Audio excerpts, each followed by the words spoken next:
जातीय जनगणना को लेकर एक तरफ ऑल इंडिया मजलिस इत्तेहाद उल मुस्लिमीन से बयान आते ही दरभंगा के मुस्लिम युवा ने आलोचना करते हुए कहा कि इस बार महागठबंधन के अलावा 2024 में किसी की सरकार नहीं बनने वाली है। राजद के युवा नेता हरदिल अजीज, फजल रहमान आमिर, कार्यकारी जिला अध्यक्ष अल्पसंख्यक प्रकोष्ठ दरभंगा और मोहम्मद जमशेद विश्वविद्यालय उपाध्यक्ष जदयू एवं फुरकान उजाले युवा राजनेता शाहबाज अहमद ने कई शब्दों में कहा कि हम लोग नहीं जानते हैं ऑल इंडिया मजलिस इत्तेहाद उस मुस्लिमीन को और उन्होंने ही बिहार को बर्बाद किया है। आगे क्या कहा ये भी हम आपको दिखाएंगे। को लेकर रखी है, देखिए एमआईएम तो आज मांग कर रही है, ठीक है, कि जिसकी जितनी हिस्सेदारी उसकी उतनी भागीदारी। ये तो हमारी पार्टी के राष्ट्रीय अध्यक्ष लालू यादव जी का पहले से ही कहना है कि जिसकी जितनी हिस्सेदारी भागीदारी, जिसकी जितनी जनसंख्या उतनी उसकी भागीदारी। ये तो हमारे राष्ट्रीय अध्यक्ष का पहले से कहना है और उसी पे चल भी रहा है राष्ट्रीय जनता दल। हम लोग हमेशा, हमारी पार्टी का A to Z की पार्टी है, हमेशा हमारी पार्टी सबको लेके चलने का काम किया।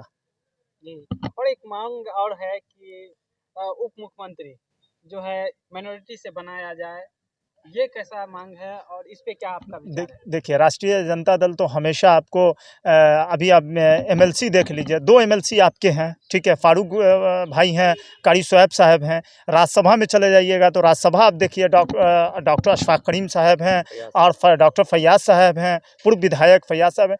तो जिला अध्यक्ष को देख लीजिए, विधायक का देख लीजिए। राष्ट्रीय जनता दल तो हमेशा भागीदारी दे रही है। राष्ट्रीय जनता दल तो कभी नहीं किया, जिसकी जितनी हिस्सेदारी उसकी उतनी भागीदारी तो हमेशा दे रही है। हमारी पार्टी का तो शुरू से है, कहीं तो इसमें नहीं MIM वाले क्या बोलते हैं, भाजपा वाले क्या बोलते हैं, ये वो लोग समझे, उससे हम लोग को उतना कोई ये नहीं है। लोग क्या चाह रहे हैं कि भाजपा और ये जो महागठबंधन है इंडिया अलायंस, क्या इनको तोड़ना चाह रही है?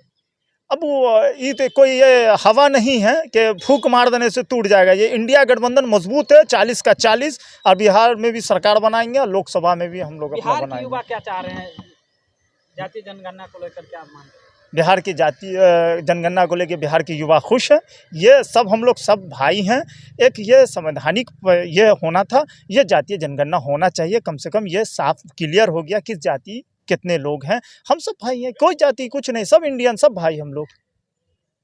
एम्स को लेकर क्या आजकल दरभंगा में आप रह भी रहे हैं, जहाँ आदमी का घर हो वहाँ तो कुछ राजनीतिक में ज़्यादा ही लोग दिलचस्प नौटंकी बना के रख दी है, ठीक है। एम्स को अगर सही माने में बनाना था, 3 केंद्रीय मंत्री आए, NOC लेके आते, बिहार सरकार को दे देते NOC का मतलब नो ऑब्जेक्शन सर्टिफिकेट। 3 केंद्रीय मंत्री आए थे, क्यों नहीं लेके आए NOC? बिहार सरकार तो आपके एक बार DMCH के पे ज़मीन भी हम लोग भरा के देने का काम किया, बिहार सरकार दी, क्यों नहीं उस पर बना? अब हम जगह भी दिए, उसके बावजूद आप कह रहे ये है वो। जी ठाकुर आमरण अनशन, अरे वो सब कुछ नहीं है। पता है कि 3 दिन के बाद वो आमरण अनशन टूटा, जब केंद्रीय स्वास्थ्य मंत्री आके तोड़े हैं। तो अब तो एम्स बनना ही है, अब तो गठबंधन की नो ऑब्जेक्शन सर्टिफिकेट लेके आए, कल बिहार सरकार उसमें काम स्टार्ट कर देगी। तो हमारी सरकार करने पर विश्वास रखती है, बोलने पर विश्वास नहीं है। हमारी सरकार काम करती है। सिंचाई सुनवाई और कार्रवाई वाली हमारी सरकार है, जुमले की सरकार नहीं है हमारी। आमरण अनशन पे बैठे अब सांसद जी से पूछिए, अब क्या लग रहा है कितने दिन में चालू? अब उस सांसद जी से आप पूछे कि वो अपना अनशन कब तोड़ेंगे। हमारा तो साफ स्टैंड क्लियर, आप NOC लेके आइए, हम कल से हाथ हमारी सरकार काम करा देगी। कह रही है कि पानी है, कीचड़ है, कैसे बनेगा? तो फिर अनशन पे क्यों बैठ रहे हैं? अच्छा, अनशन पे क्यों बैठे ये आप लोग को जानकारी होगी, विपक्ष के लोग हैं। नहीं, हमको नहीं, अब कौन क्या कर रहे हैं, हम लोग को अपना उतना काम ही नहीं, काम से फुर्सतें नहीं है। बिहार के लोगों का काम कर रहे हैं, बिहार के लोगों को देख रहे हैं। हम लोगों की तो सरकार, हम लोगों के जो युवा दिलों की धड़कन है, और बिहार के भावी मुख्यमंत्री हैं तेजस्वी यादव जी, तो सबको लेके चल रहे हैं, काम पे विश्वास रखें। हम लोग तो रोजगार पे रोजगार दे रहे हैं, नियुक्ति पत्र दे रहे हैं। आपको भी माध्यम को पता होगा, पत्रकार भाइयों को भी पता है कि देख रहे हैं हम लोगों की सरकार में कितना काम हो रहा है। क्या लग रहा है इस बार एम्स और जातीय जनगणना पे बात बनेगी? जातीय जनगणना तो होना एकदम सही था, जातीय जनगणना हुआ एकदम ठीक है। उसके लिए मैं बहुत अपने नेता को आभार व्यक्त करता हूँ। जातीय जनगणना एकदम निश्चित है। और एम्स का तो ये जब तक केंद्र सरकार नचाएगी उन लोग नाचते रहेंगे। मोदी जब कह दिए कि एम्स दरभंगा बन चुका है तो ये लोग धरना पे क्यों बैठा, हमें समझ में नहीं आ रहा है अभी तक। ये लोग बैठे क्यों, जब ऑलरेडी मोदी जी कह के चले गए हैं कि दरभंगा। बैठे अब तो केंद्रीय स्वास्थ्य मंत्री भी आ चुके हैं यहाँ पे दरभंगा में, एम्स के जहाँ पे एम्स स्थल है वहाँ पे भी वो जी आगे, फिर देरी क्यों? तो भाई वो लोग जवाब देंगे ना, जवाब तो वो लोग देंगे कि देरी क्यों। धरना पे जो बैठे हो 3 दिन जो बैठे उसका पता नहीं क्या किए, तो कुछ जवाब उसका निकला होगा, कुछ निर्णय, वो निर्णय किन्हें दिखाए, पब्लिक को दिखाइए निर्णय। दूसरा नाम मोहम्मद जमशेद, जदयू विश्वविद्यालय उपाध्यक्ष। जदयू के विश्वविद्यालय उपाध्यक्ष हैं, क्या लगता है इस बार जो जातीय जनगणना हुआ है वो बहुत सालों के बाद, और नीतीश कुमार के अथक प्रयास? सुनिए, सालों के बाद नहीं है, आज़ाद भारत में पहली बार जातीय जनगणना करने वाला राज्य बिहार बना है। जातीय जनगणना यूपीए ने भी करवाया था 2011 में, लेकिन पब्लिश नहीं हुआ था, तो उसको पूरा कंप्लीट माना नहीं जाएगा। तो बिहार देश का पहला राज्य बना है जो आज़ाद भारत में जातीय जनगणना करवाया है। देश में हमारे ज़्यादातर लोग गरीब हैं, 80 करोड़ लोग बीपीएल के नीचे हैं, मतलब ज़्यादातर जनसंख्या गरीब है।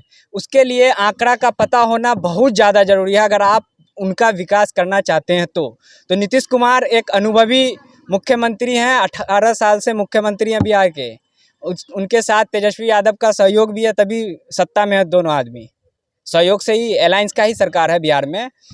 तो नीतीश कुमार पहले मुख्यमंत्री और बिहार पहला राज्य बना है जातीय जनगणना कराने वाला। इससे क्या होगा, जो गरीब लोग हैं उसका उत्थान होगा, और इससे बीजेपी घबरा गई है। बीजेपी तो कह रही है कि इससे जातीय जनगणना से कुछ नहीं होने वाला है, कुछ बड़ा बदलाव वो तो करवा नहीं पाए। ये नीतीश कुमार का मास्टर स्ट्रोक है, 24 पे तमाचा लगेगा।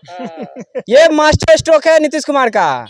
नीतीश कुमार के आगामी चाल को कोई नहीं समझ पाता। तो इस बार 24 में जातीय जनगणना एक बड़ा मुद्दा बनेगा। राहुल गांधी ने भी कह दिया है कि वैसे उनका जहाँ जिस स्टेट में है, जैसे 4 स्टेट में है, वहाँ वो जातीय जनगणना का अनाउंस कर चुके हैं। और यूपीए में का या अब तो यूपीए समाप्त होकर इंडिया अलायंस हो चुका है, तो इंडिया अलायंस का अगर सरकार बनता है तो पूरे देश में जातीय जनगणना करवाया जाएगा। अच्छा, आप जदयू से हैं, आपकी भी पार्टी और महागठबंधन, आपकी पार्टी के पूरे महागठबंधन ने भी धरना पे बैठा, उधर बीजेपी भी धरना पे बैठा, तो एम्स कब बनेगा? एम्स तो नीतीश कुमार तो कदम बढ़ाए हुए थे। 250 करोड़ का जमीन और मिट्टी भराने का काम का जिम्मेदारी ले लिए थे नीतीश कुमार। मिट्टी भरवा रहे थे तो उधर से बोल दिए कि अब यहाँ से करवा रही है केंद्र सरकार। उनका मंशा ये है कि बिहार विकास ना करे। सुनिए, 9.5 साल हो चुका है केंद्र में मोदी को आए हुए, बिहार में कोई डेवलपमेंट नहीं हुआ। वहाँ जो है यूपी में आप 9 हवाई अड्डा बनवा दिए, यहाँ 3 ही हवाई अड्डा, जिसमें 2 ही सुचारू रूप से चालू है। वहाँ लगातार एक्सप्रेसवे बना रहे, 13 एक्सप्रेसवे हो गया, यहाँ एक भी एक्सप्रेसवे नहीं है। बिहार के साथ सौतेला व्यवहार करते हैं नरेंद्र मोदी। तो फिर 24 में बिहार कितना साथ देगी? बिहार जदयू और आरजेडी और कांग्रेस का साथ देगी। बिहार के जो लोग हैं, बिहार के लोग समझ गए हैं नरेंद्र मोदी की चाल, बिल्कुल समझते ही हैं। वो बिहार का विकास ही नहीं चाहते, बिहार को चाहते हैं कि दबा हुआ रहे। लेकिन बिहार के लोग काफ़ी शिक्षित, काबिलियत, आप पूरे दुनिया में बड़े बड़े पद पे अगर आप आकलन करेंगे तो बिहार के लोग अच्छे अच्छे पद पे हैं। बिहार पिछड़ा जरूर है, लेकिन यहाँ के लोग अच्छे अच्छे पद पे भी हैं। सबसे ज़्यादा आईएएस देने वाला राज्य यूपी है, उसके बाद बिहार है, क्योंकि यूपी की जनसंख्या बिहार से दुगुना है। उसको लेकर बड़ा चर्चा है, बड़ा राजनीतिक हो रहा है, क्या मानते हैं आप? एम्स को लेकर हमारी इंडिया सरकार ने, बिहार के मुख्यमंत्री और उप मुख्यमंत्री तेजस्वी यादव ने सोवन बाईपास में ज़मीन 342 करोड़ का ज़मीन की कैबिनेट में मंत्री बिल पास करके वो पास कर दिया। और सोवन में एम्स बढ़ाई के लिए वो मिट्टीकरण और दीवाल का भी वो उसने कर दिया। और भारत सरकार ने इसे काम नहीं किया। और हमारे सांसद गोपाल जी ठाकुर वो जनता को ठगते हैं और 2024 का मुद्दा बनाकर बिहार में दरभंगा लोकसभा से इसमें नहीं चलेगा। और